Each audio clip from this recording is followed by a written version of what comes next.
Vanished Without a Trace is a good film, but it's very, very obvious.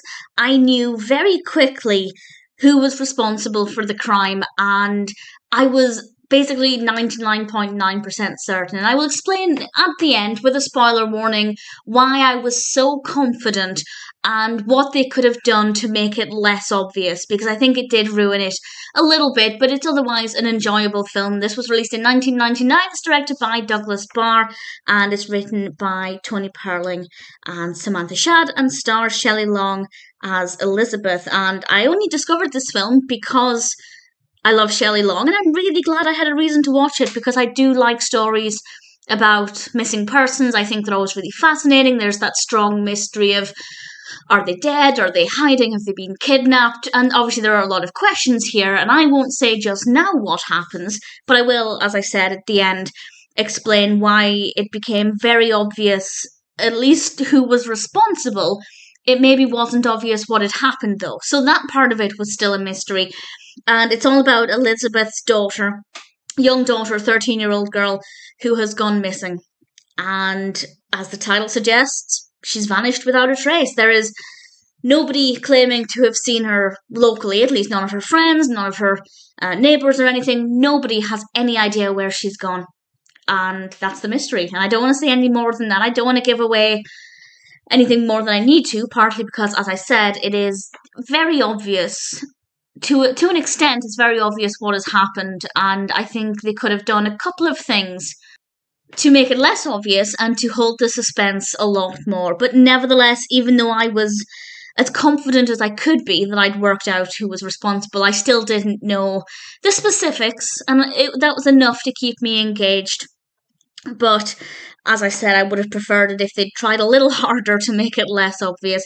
Shelley Long's performance was as perfect as I knew it would be, and everybody's performance across the board, absolutely fine. There are a couple of emotional scenes, not too many, but there are a few. Every now and then it gets quite hard hitting, and it's definitely not the easiest watch with that in mind, but I enjoyed it. It's a good story and is generally, well, I want to say it's well written, but at the same time, can I say it's well written if it was very obvious from almost the beginning who was responsible? I don't know. Either way, I enjoyed it, regardless of the fact that I was very confident I'd worked it out. So I will explain in a second that in more detail, but I do recommend it. Even though it's obvious, it was an enjoyable watch. It was occasionally suspenseful. We have some really good performances. If you like stories about missing persons, then I think you'll find this one to be pretty decent. Not the best one out there, but certainly more than watchable. And of course, if you're a fan of Shelley Long, then I think you'll really enjoy her performance as well. So, huge spoilers now. I'm not actually going to say who done it, as it were. I'm not going to say who's responsible, but I will say why it was obvious, and that might give it away a little bit. So I'm just going to say big spoilers from now. And I worked out it was this person, I think the third time they were in the film. I think it was the third time. It could have been the fourth, but it was relatively early on. And the reason it became obvious is because we were spending too much time with this character without adding any value to the film or to the narrative. Why would we be so concerned about this character's home life and this character's private life unless we had a reason to focus on them? One could say it's a red herring, or it could have been a red herring, but then that would be very dull content because the things we were learning about this character, their attitudes and their behaviours, those things weren't interesting. It didn't add to the narrative.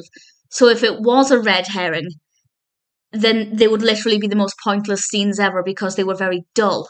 If it's going to be a red herring, it still has to be fascinating. It still has to add something. And it didn't. They would have been dangling a lot of threads that were never tied up if that was the case. So I guess credit to them for not doing that. But we did. I think the time when I thought 100% certain it's you, I guess this is going to give away exactly who it was.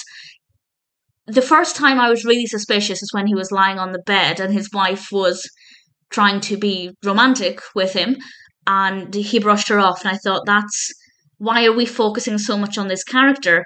And then the next time, and this is the time when I was 100% confident, or as confident as could be, is when he was doing sit-ups or crunches on the floor. I can't remember what exactly he was doing, but he was exercising.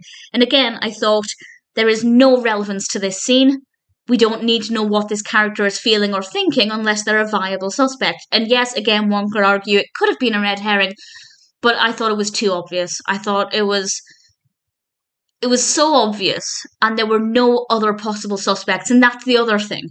There literally wasn't any other suspect. I mean, there was at one point, but by that point in the film, that was no longer the case. There were no other suspects. So to have a red herring and no other viable suspect would also be a very badly written narrative. So either way, it wasn't looking good for the narrative itself. The way it would have worked better is if we never got to see this person's home life, if we never went inside their property, at least until the reveal happened.